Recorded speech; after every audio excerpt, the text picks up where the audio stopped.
आजचा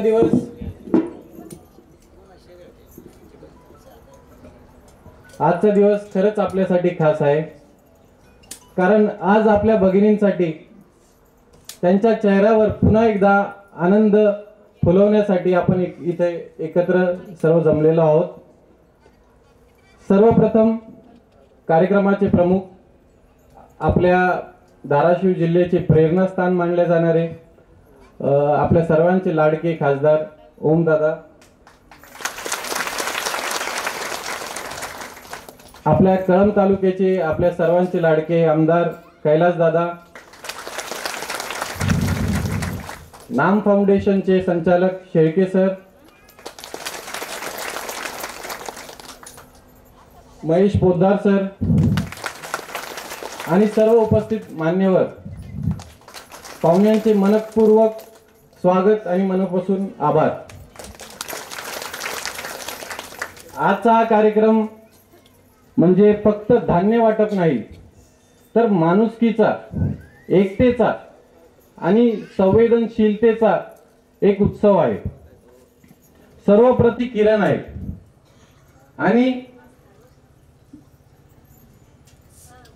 गेल्या काही दिवसात धाराशिव मध्ये पूर परिस्थितीमुळे आणि अतिवृष्टीमुळे बऱ्याच कुटुंबांना सामोरे जावं लागलं एका संकटाला।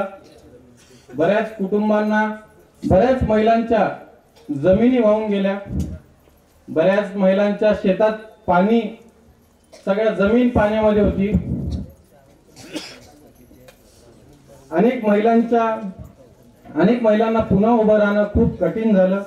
अशा वेळी नाम फाउंडेशनची ही मदत म्हणजे त्यांच्या आयुष्यातली एक संधी आहे, एक पुन्हा उभारण्याची संधी आहे, जी आपल्याला आज नाम फाउंडेशनच्या वतीने भेटलेली आहे। आपण नेतृत्व लाभलेले आहे। गेल्या काही दिवसांमध्ये मी स्वतः बघितलं आहे, ते गावागावात, शेतात जाऊन, बांधावर जाऊन तिथल्या लोकांचे अडचणी असतील किंवा त्यांना सामोरं आलेलं संकट असेल, त्या लोकांसोबत त्यांच्या पाठीशी ठाम पद्धतीने उभा राहण्याचा ते प्रयत्न करत आहेत। नाम फाउंडेशन कडच्या त्यांच्या नियमित पाठपुराव्यामुळे योग्य वेळी योग्य ती मदत आपल्या भागातील पूर बाधित गरजू महिलां, शेतकऱ्यांपर्यंत पोहोचवली। त्यांच्याबद्दल मी त्यांचा मनपूर्वक आभार व्यक्त करतो। मी पुढे पर्यायचे संस्थापक तोडकरांना यांना विनंती करतो की त्यांनी आपलं मनोगत प्रस्तुत करावं।